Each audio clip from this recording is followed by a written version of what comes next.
Good morning. It's Friday, May 13th, 2022. And look at that, would you? 8:13 a.m. my time. And the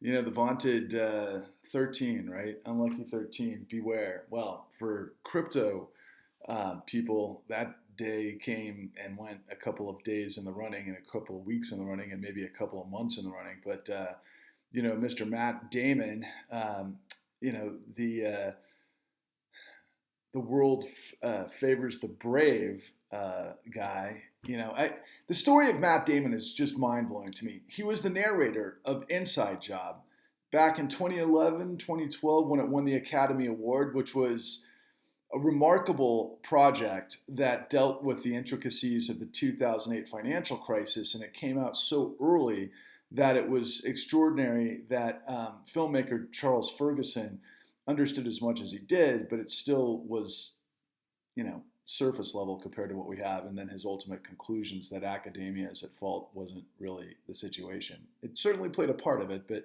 coming from where he came from, I could understand why he laid that out. But haven't heard much from Mr. Ferguson over the course of the last decade, but I certainly have heard a lot from Matt Damon by way of crypto.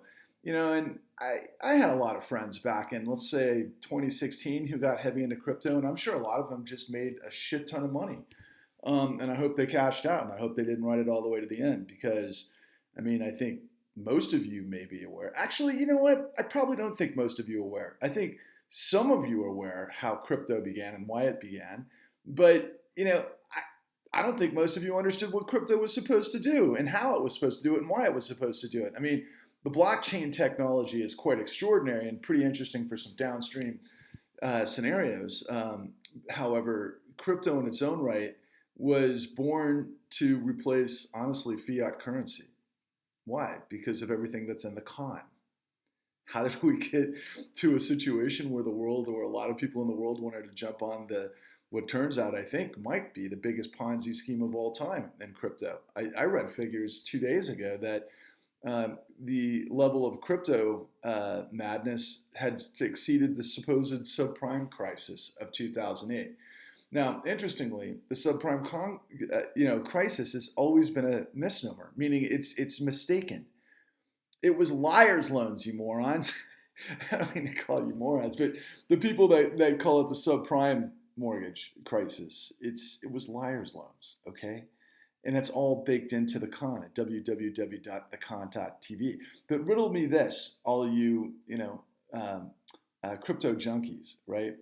Let's say you're licking your wounds today. Let's say you had, I don't know, hopefully, not hopefully, but let's say many of you had your nest egg in crypto and you're going to ride it to the moon and back, right? Well, obviously you're down a lot. And maybe many of you aren't going to recover from that. Maybe many of you are just enduring what many of us had to go through during the 2008 financial crisis. But, given what I just said about crypto, supposed to replace fiat currency, this is what I always kind of said to my friends. Yeah, except the people that are betting on crypto didn't spend 230 years of history becoming the world's greatest superpower. The reason that the dollar has value is because of what I've been laying out for you. The United States isn't a paper tiger. It's not, our currency can be digitized into thin air because we've got a bunch of chameleon freaking hyenas that are in charge of our financial system, and they benefit from the incredible sacrifice and the innovation and just the power and the might of what the United States was and still is to a degree, but not nearly as much as it was or could be. And I certainly intend to get us back there. But it's because we won wars and we had to overcome insane things. And then we became this inventive nation that invented just practically everything the world uses. And then ultimately, starting in the 70s and 80s, we started offshoring the golden goose. We became a nation of middlemen and a service country. And then, as people play in the market to make money on the interim or in assets. And so riddle this for me, all of you crypto junkies, literally. If crypto had become what you had all anticipated that it was going to become, What exactly would Jerome Powell be doing right now? For all of you know-it-alls who say, I don't know anything, right? I mean, I've seen this from what I know are just trolls from the mortgage industry. They're just complete idiots who misspell. I mean, it's laughable. You guys are freaking that big, honestly. But to the rest of you who are trying to learn, let's try to put yourself into this thought process here. What would Jerome Powell do given the fact that crypto, the floor of the floor of the exchange just completely melted down and it's a downward, death spiral? What would Jerome Powell do? Well, the answer's in the con.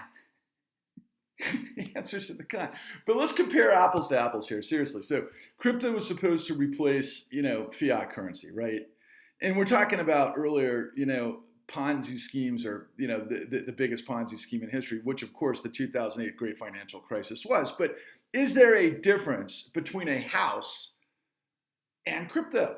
Is there a difference? Oh yeah.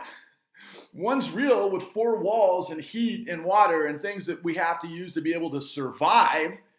And the other one is just what the next joker's willing to pay to move it up the food chain in a Ponzi scheme to try to, make money on it and show value on paper. What's a shortcut to success? But like all shortcuts to success, they all end the same way. Now the difference is, and here's the $29 trillion answer, okay? It's that when housing collapsed and completely took down the entire world's economy based on financial derivatives like credit default swaps, CDOs squared, collateralized debt obligations, and all these other financial instruments that, there were side bets that were basically roulette and all that kind of thing. And, ultimately when it all crashed and we went from, like I've, mentioned to you, and it's interesting now that I think we started off in 1998 with $13 trillion in the derivatives market when Brooks Lee Born and Michael Greenberger figured out what was going on. They're like, holy shit, we got to get a hold of this. And then Robert Rubin, former CEO, Treasury Secretary, CEO of Goldman Sachs, and then Treasury Secretary under Clinton, who was responsible for a lot of the deregulation that led to this madness in the housing industry. Ultimately, we got to like $600 trillion in derivatives value that melted down around the world. That was another reason why we had to have unbelievable, phenomenally huge bailouts to the financial system to keep it afloat, to get liquidity back in the system that they use for themselves. But ultimately, what did the Federal Reserve do that I continue to tell you? What did they do? Write it down in the comments. I gotta see who knows and who's been paying attention, except the freaking morons who are always like, bringing their freaking judgment when they got nothing. It's just unbelievable to me how stupid some people are. So just tell me, it's simple. I've been laying it out for 2.5 months and I've got it all over the con. What did the Federal Reserve do? And what would the Federal Reserve do now for all you crypto junkies that have lost 95% of what your investment was? The clock's ticking. Come on. Where are the answers? Let's see. I want to see the answers. And I should start bringing up some of the names of some of these jokers who've got like username something, something, something. I mean, they're not even real people. I mean, it's the critics are just so stupid. It's unbelievable. Okay, you done? All right, let's see what we've got. Quantitative easing, bond repurchase programs, $29 trillion first of emergency lending into the system to create liquidity, 40% of which was illegal, went to the jokers that destroyed the world, and then we bought all their toxic assets that they created. Get it? And they got away with trillions that they ended up doing stock buybacks and creating all sorts of other bullshit in the markets that they've gotten paid on seriously for the last 12 years, but it went on overdrive again in 2019 because of another run in derivatives trades. But we had, Trump made out like a bandit because of the CARES package. All you jokers out there that got into PPP fraud, go fuck yourself.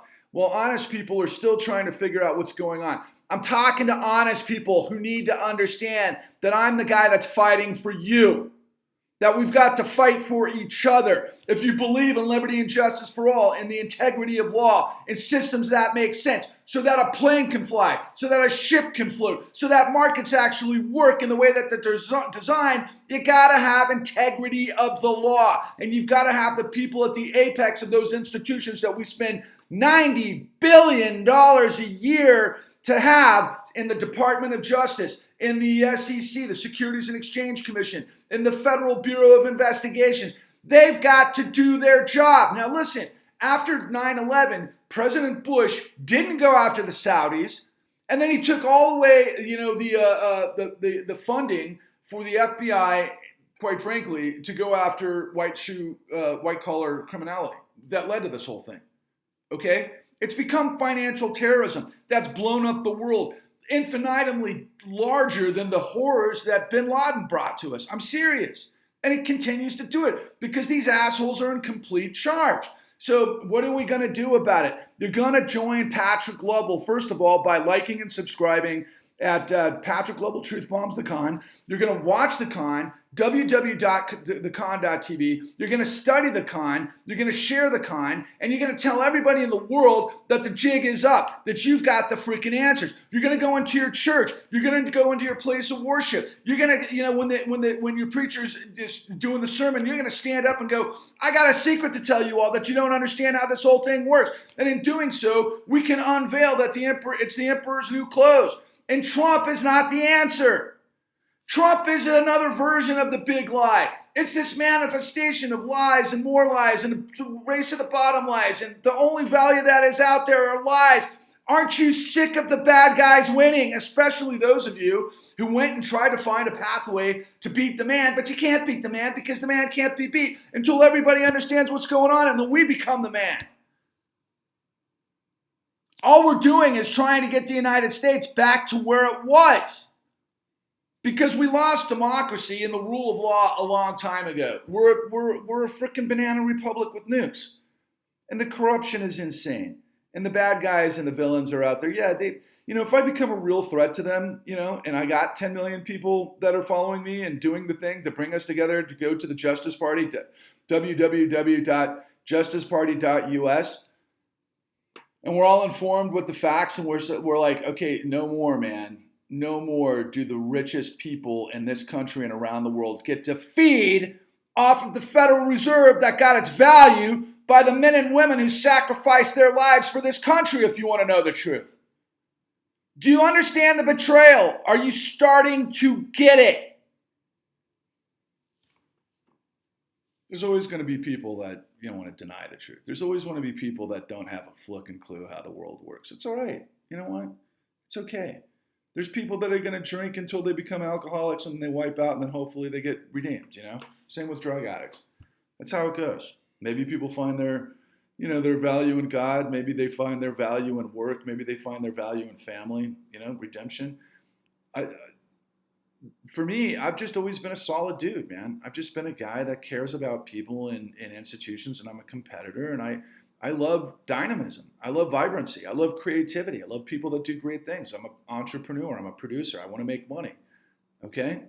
I want to make money to survive and sustain myself. But I find myself at a curious intersection to where, my commodity is truth.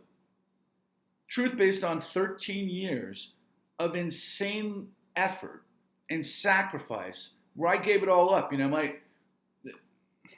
My better half, who I'm in this separation with, she used to complain to me all the time, and justifiably so. You're all or nothing, Patrick.